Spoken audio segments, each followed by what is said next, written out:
Même des gens me posent la question, même sur ses cheveux, est-ce que ce sont ses vrais cheveux? Mais les Congolais, nous sommes graves, hein? Même les cheveux de quelqu'un, vous suivez. Elle est malienne, elle a aussi des origines libanaises, donc c'est un mélange comme moi aussi.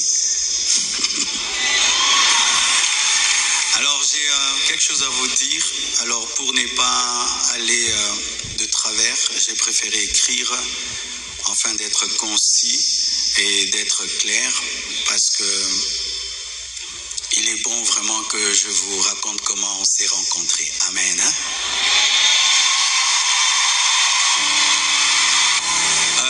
Est-ce qu'il y a quelqu'un qui parle en lingala? J'aimerais aussi que ceux qui parlent le lingala entendent. Qui interprète bien le lingala et qui est bien habillé?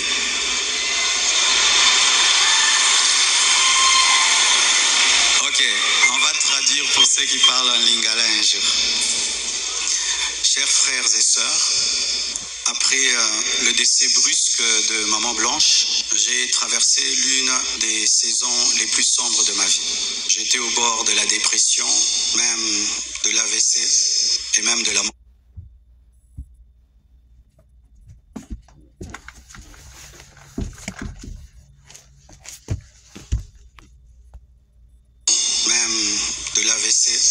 Et même de la mort.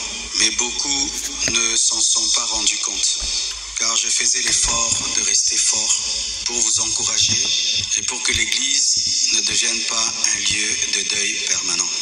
La solitude, les nombreux questionnements, la douleur de mes enfants, l'innocence de mon bébé, le poids du ministère, la gestion de mes affaires, de ma maison et même de moi-même, tout cela pesait terriblement sur mes épaules. Il m'arrivait de sécher mes larmes avant de prêcher et de pleurer dans mon bureau après avoir prêché. Dans cette épreuve, le pasteur Ézéchiel Moulumba, un ami d'enfance et fils du même père spirituel, me parla un jour de sa fille Esther. Et je lui répondis que je n'avais ni la force ni la tête à cela. J'avais même demandé à Dieu le don du célibat dans l'espoir de ne plus jamais ressentir le besoin de me marier. Mais Dieu ne répondit pas à cette prière. À plusieurs reprises, par l'intermédiaire des prophètes, des songes et des convictions personnelles, le Seigneur me fit comprendre qu'il voulait que je continue ma route et que je refasse ma vie avec quelqu'un d'autre, et qu'il était dangereux pour moi de rester longtemps dans le veuvage, car un plan maléfique se tramait contre ma vie, mon ministère, ma famille et l'Église.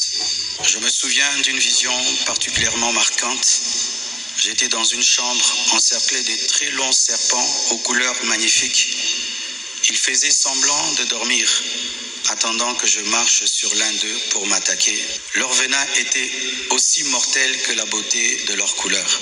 Un seul carré d'1 mètre sur 1 mètre me servait de refuge. La pièce avait une unique fenêtre qui ne pouvait s'ouvrir que de l'extérieur.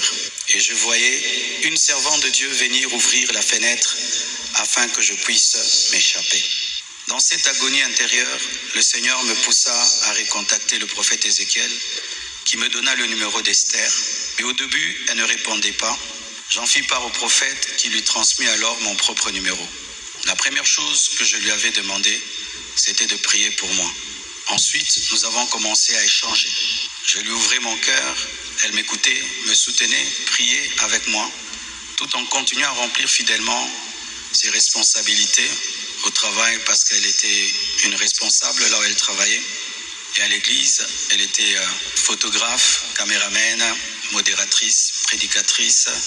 Elle était diaconesse et elle était consacrée pasteur.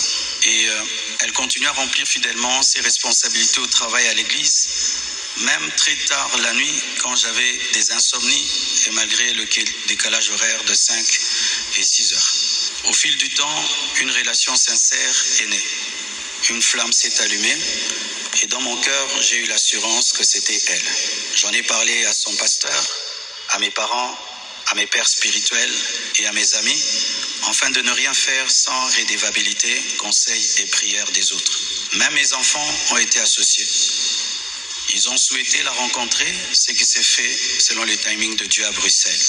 Le Seigneur m'avait parlé d'une période d'1 an. Il ne l'a pas dit qu'à moi, mais à d'autres, y compris certains d'entre vous. Plusieurs ont même reçu des détails précis la concernant, ce qui confirmait ma direction. C'est pourquoi le mariage a été célébré le mercredi 23 juillet en Belgique. J'aurais aimé qu'il ait lieu à Kinshasa, mais cela aurait été trop coûteux et compliqué à organiser.